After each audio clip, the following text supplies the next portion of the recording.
अकबर का राज्य बहुत ही बड़ा था, इसलिए उसने शहर में लोगों की विभिन्न समस्याओं का समाधान करने के लिए अनेक न्यायाधीशों की नियुक्ति की। एक दिन एक औरत सोने के सिक्के के थैले के साथ एक न्यायाधीश के पास जाकर बोली, श्रीमान, यह मेरे जीवन की जमा पूंजी है। मैं तीर्थ यात्रा पर जा रही हूँ और अपने साथ इतना पैसा नहीं ले जा सकती। कृपया जब तक मैं वापस नहीं आती तब तक यह थैला आप अपने साथ सुरक्षित रख लें। न्यायाधीश ने थैला अपने पास रख लिया। महिला उनसे विदा लेकर तीर्थ यात्रा पर चली गई। एक महीने बाद जब महिला वापस लौटी तब वह सीधे न्यायाधीश के पास गई और उससे थैला वापस ले लिया। किंतु जब वापस घर आकर उसने थैले की सील तोड़ी तो उसने देखा थैला पत्थरों से भरा हुआ था, उसका सोना गायब था। वह न्यायाधीश के पास गई और उससे बहस करने लगी। न्यायाधीश ने कहा, दुष्ट औरत, तुमने खुद थैले में पत्थर भरे थे और अब मुझे भुगतान करने को कह रही हो।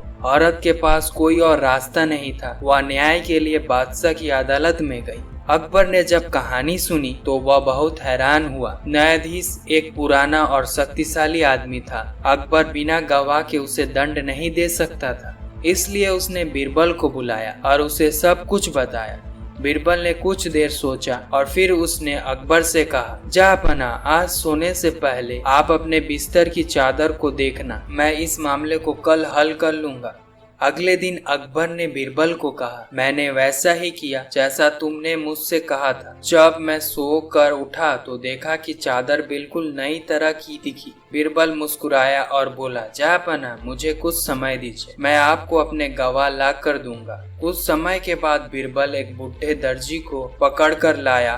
दर्जी ने कहा, हाँ मेरे मालिक, पुराने न्यायाधीश ने एक थैला मुझे सिलाई करने के लिए दिया था। मुझे यह समझ नहीं आया कि उसे सिलने से पहले उसमें पत्थर डालने की क्या जरूरत थी। महिला ने थैला बाहर निकाला और दर्जी से पूछा, क्या यह वही थैला है? दर्जी ने हाँ में सिर हिलाया। अकबर ने न्यायाधीश को बुलाया और उसे पैसे वापस करने को कहा। फिर उसने न्यायाधीश को धोखाधड़ी करने के कारण 50 कोड़े मारने का आदेश दिया। अकबर ने बीरबल से पूछा कि उसे उस दर्जी के बारे में कैसे पता चला। बीरबल बोला, जहाँपनाह, जब आपने कहा कि सुबह आपकी चादर पहले की तरह नई थी तो मैंने आपके कमरे की सफाई करने वाली से चादर सिलने वाले दर्जी के बारे में पूछा तो वह जाकर इसे ले आई। मुझे पता चला कि इस शहर में एक बुढ़ा दर्जी है जो सिलाई करता है और चीजों को पहले की तरह नई बना देता है। इसलिए मैंने अनुमान लगाया कि यह पैसा वाला थैला भी इसी ने सिला होगा जो न्यायाधीश ने पैसे निकालने के लिए फाड़ा था। यह कहानी सुनकर अकबर ने बीरबल की बुद्धि की बहुत प्रशंसा की।